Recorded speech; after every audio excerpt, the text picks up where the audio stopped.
Hey guys, John Bennett here. Today we're going over my fire kit, so stick around.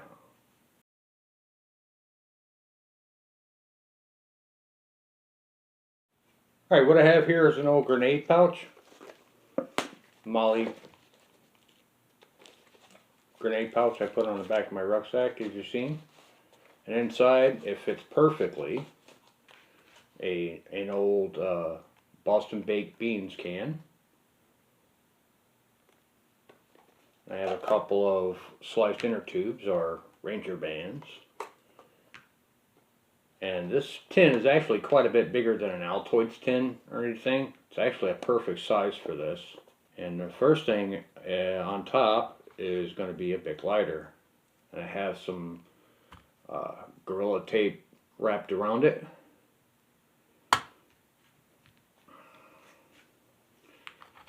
Then I have a ferrocerium rod.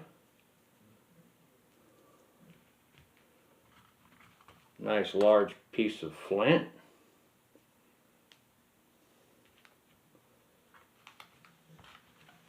Bunch of Charcloth.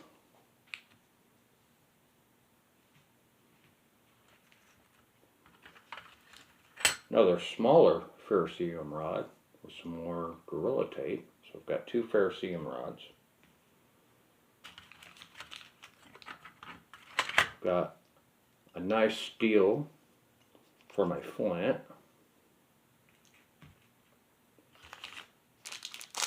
Couple packs of these wet fires for wet weather fire starting.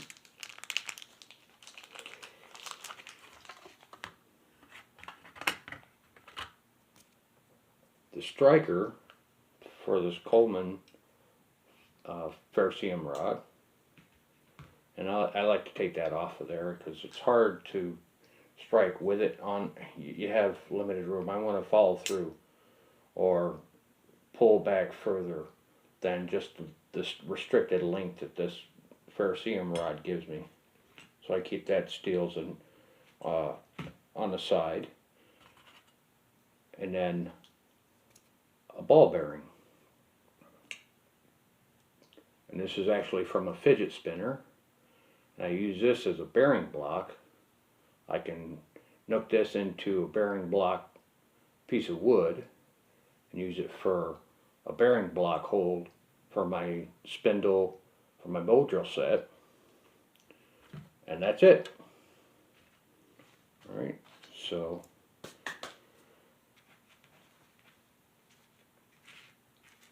that is all I need, really. I got my flint and steel with my Charcloth. I'll show you how that works. Actually, let's go down in technology. So I got this fire pan, and everybody knows, first of all, the easiest, the Bic, and then we have our ferrocerium rod. Oh, got to get that coating off. There we go. Let's light a piece of Charcloth on fire. Yeah, we'll fold it up. More contact area, the better, right? Oh, all I need is a little bitty spark. Right there. Put that into a bird's nest.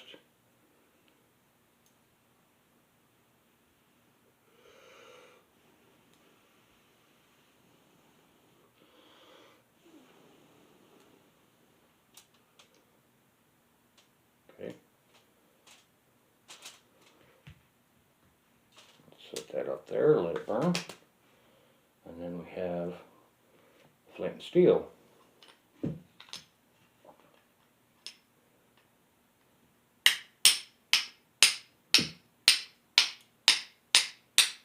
And what you really want to do when you're lighting Charcloth on a flint is find a very sharp point and then fold the Charcloth over and put it down. And when I strike down on this, when I strike down on this with the steel, it's going to pop the flint or the sparks up. And again, one little spark.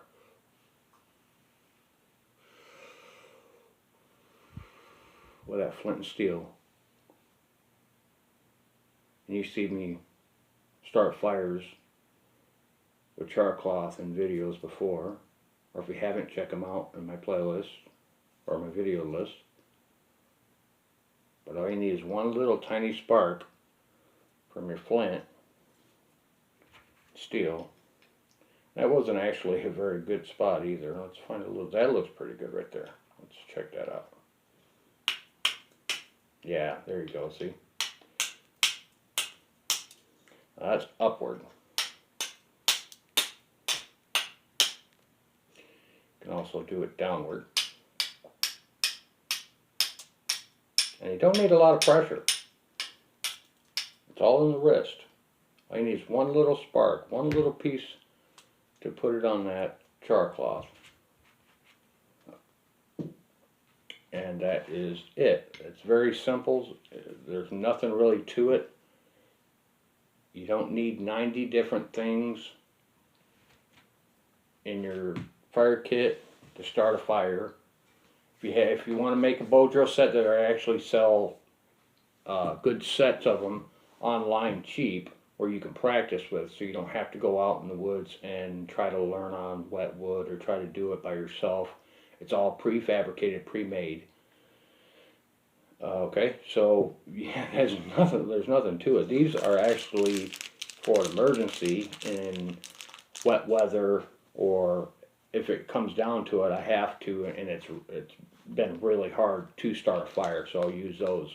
And actually, I can slice the rubber bands. Well, they're not rubber bands; they're Ranger bands. They're sliced inner tubes. You take an old inner tube and you cut slices out of them, and you could, get your knife and slice little bitty shreds of plastic or rubber off of this, and this can be used as a fire tinder also. And that's it. And then, well, the container, actually, you can make Charcloth or naturally charred material in this. I like having 2 ferrocerium rods in here, along with the other stuff, and the Charcloth is just so handy. I can get that first fire started, then I can get my second and third and sustainable fire after that. My first fire is my biggest concern when in a situation. And that's it. I mean, there's not really a lot. It's fire, So if you do a little practice out in the backyard or anything, or in a safe environment, you can get all this stuff to work. And if you know what, discover bird's nest and controlling containing a fire and how to work a flint and steel, all those should be practiced first. Save the big for an emergency. I've said before, this is going to be the first thing that I reach for when I start a fire. And what I mean by that is in an emergency. This is in this fire kit for a reason. If I'm caught in an emergency where I want a fire and I'm going to need it now, I'm going to use these 2 right here. Okay? Along with some natural material, of course.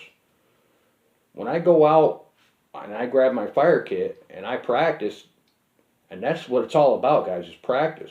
You don't want to have to be put in a situation, an emergency situation, where, you have limited movement in your hands in the cold, or, in a stout situation where you got to have a fire now. Flicking a flint and steel.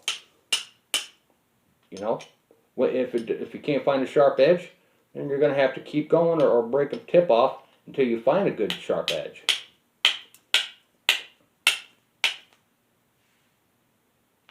But that's not what it's about. It's about that emergency. That's why it's here. This is a fire kit. This is not an emergency kit. I will go to it for an emergency fire, but like I said, I'm not going to use flint and steel. I'm not going to use my ferrocerium rod. I'm going to use a lighter and a wet fire. because that's what they're there for. Fast, assured fire source now. This is for practice, for a long-term sustainable situation. When I'm caught in the forest and I'm lost in the forest, there's no way I'm going to use this unless I don't have this or this runs out. And if this runs out, I'm going to go to this and go right down the line. I'm going to use a ferrocerium rod second, and then flint and steel with my Charcloth. And then after I use up my Charcloth, before I use up my Charcloth, excuse me, I'm going to store some naturally charred material in this, and I'll just put all this stuff in this loose. And just make sure it just doesn't come out.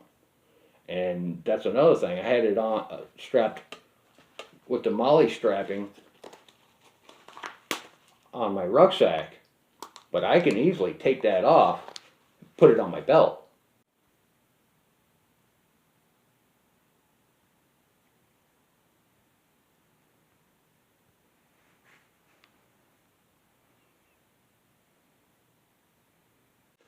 Well guys, thanks for watching. Don't forget to hit that subscription button, like, and y'all take care now.